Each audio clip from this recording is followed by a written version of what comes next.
here in Adelaide, you conceptualise yourself as a small town. If Adelaide was in the UK, it would be the third largest city in the United Kingdom. It is the size of Glasgow and Edinburgh put together. The successes in this city, like the Fringe, the festival, the film festival, are by analogy not with other cities in Australia, but other cities globally. The uniqueness of this city needs to be thought of in itself and in comparison with other cities more globally. The benchmark isn't just who you can fly to in a day or in an hour or in an hour and a half. It may have been Edinburgh at one point, it may be somewhere else now, but probably it's not your nearest neighbour. And I think a sense of the future is about realising how far things have come over a long time and over a short time, and then thinking, it's about the optimism as a capacity, I think, and optimism drives energy, and energy is what drives change. What we've got is, I think, an evolving culture clash between the dynamics of cultural production, which are pushing more and more creators towards more and more smaller scale cultural activity, and cities as physical places which are putting up bigger and bigger barriers that require more and more capital for anyone to be able to do anything. And I think in a lot of ways Renew Newcastle is a mechanism that is about reconciling those two forces. So what we ended up doing was creating this not-for-profit company which basically acts as an intermediary. And the way it works is that it borrows buildings from the owners while they sit empty, and we've invented legal contracts and terms that allow us to do that in ways that simplify that process. And we slot into them things that are easy to do. So we find people who have ideas that fit what the space has already approved, rather than going down all the trials. I'm familiar with all the trials and tribulations that the Tuxedo Cat has gone through from other processes, but rather we sort of go out to this creative community that's out there and say, who has an idea that fits what this space is ready for, and we can get in there easily.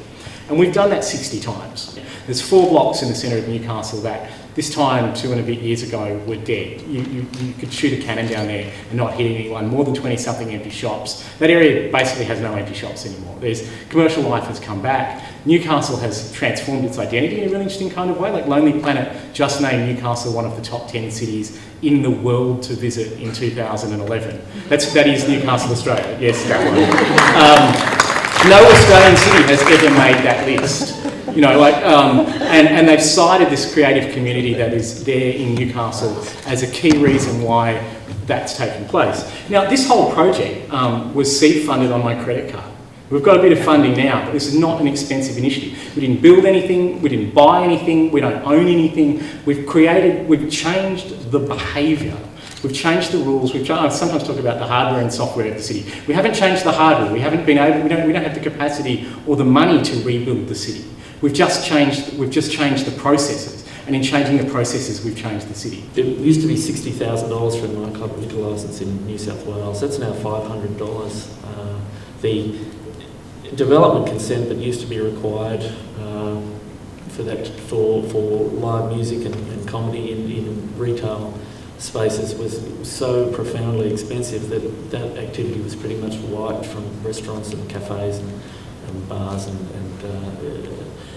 those barriers have been removed from the Planning Act, and now Sydney's a different place. If you look at Surrey Hills and Newtown, there are guitars in cafes, there's all sorts of new licence venues, and it's a lot more fun. One way to crack it open is to bring different people to the table, to a conversation in a council, bring different people at the table and get them to exchange in a different way, and slowly sort of open up those fluid spaces again for people to dream and to imagine and to make things happen again.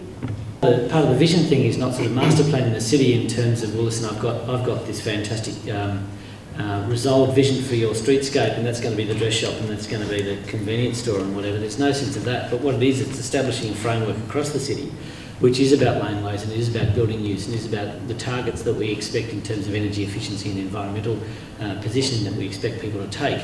Once you set those targets, you say, listen, business is open. Come and do your business here, but it's not going to be on an individual one-by-one level. It's not going to be trench warfare like we often see in Adelaide. It's sort of, I don't think we've actually gone back and set the big parameters, and so we've been case by case mismanaged by largely a developer-driven culture. And I think we're all just realising that we need to sort of reorient it back to centre the person at the experience rather than necessarily the economics of the larger business interests. Cities have become places for people with capital. Capital is the barrier to entry for cities. You need to be able to spend a lot of money to build things, buy things, own things, get things through planning process, which inherently excludes everyone who cannot jump that hurdle. As an experiment on their open day, I went up to one of the booths that deals with community, social interaction, and I just said, hi, I'd like a street party. I'd like to get to know my neighbours. I'd like to close the street. What's involved? And for anyone on Twitter, I've posted it under the UserGen hashtag, and it's this fantastic. They gave me a flow diagram. They said very nicely, this is how you do it. And they showed me the flow diagram of 35 different individual boxes all set out in a linear progression. Take those 35 steps within the flow chart, put them on the back, and the first response should be, which is essentially people-focused, user-generated, user-focused, is sure, what sort of event would you like? A lot of the things that we're talking about involve trade-offs, so it may be that capital's a barrier for younger people and they feel excluded from this. One of the answers may be to find ways to give capital to younger people, not to remove barriers in capital, because capital sets you free. Of all the things that I criticise politicians for, it's my trade, right, so I'm criticising myself as well in this, is cravenness towards business and cravenness towards the private sector. I think the desperate glee with which politicians all around the world want to associate themselves with announcements of new jobs from the private sector lead them to be too willing to create conditions and not demand conditions. I completely agree that if we sat around trying to get a common vision, we'd be here forever. I think things just have to be done. And I think, actually, in an odd kind of way, I listened to what John was saying, in an odd kind of way, most successful visions are post hoc rationalizations of what you did. They're not prior formations. I think that's because people who do things, people who lead, and I think sometimes we just need a bit more leadership. People talk about communities, and I once was in a discussion where a working class woman shouted, "Communities are what people like you say people like me live in." And ever since then I've been very, very wary about saying community. But people kind of moan on, how can we develop community leadership? The answer is community leadership exists everywhere. How can we encounter it? How do you create frameworks that encourage people to try things rather than discourage people from trying things? And that's a much better question than, in a way, than saying, how do you decide what's going to happen? Yeah.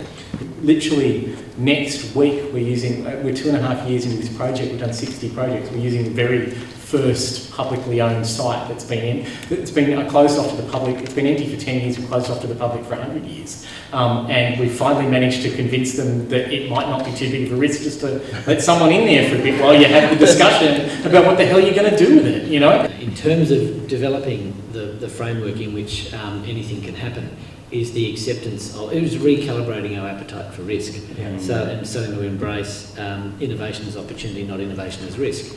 And some in the audience will know the acute pain of the last few weeks in terms of navigating through government, what was perceived to be an inordinate risk.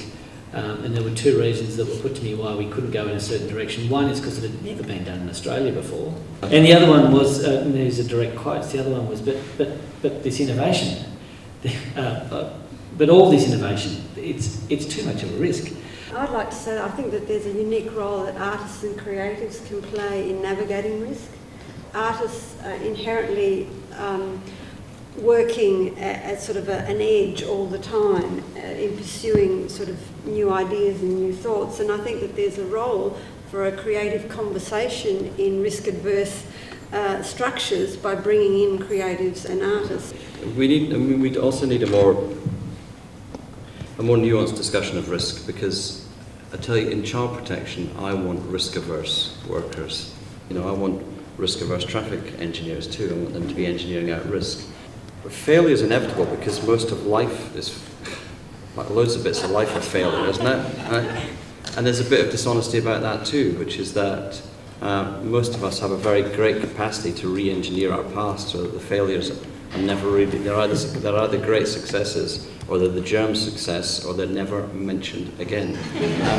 The city is a huge engine for making and remaking, making meaning. It is that sense at its best that every day when you step out of your door on your way to where you're going, there will be a new experience. The question is, how do we open up those little spaces in which people can encounter the creative side of their lives and the energetic side of their lives at the right time, in the right place, in the right context? How do you institutionalize that without actually institutionalizing it? How do you institutionalize it in a good way by embedding it, without institutionalizing it in a bad way by making it, utterly the least interesting thing you've ever come across? One of the things I love about the old city centre of Newcastle is that it's still got small-scale space. Everyone loves the laneways of Melbourne, right? The reason everyone loves the laneways of Melbourne is because it's nothing to... Anyone talks about laneways, everyone bang my head on the table and just go, what are you talking about?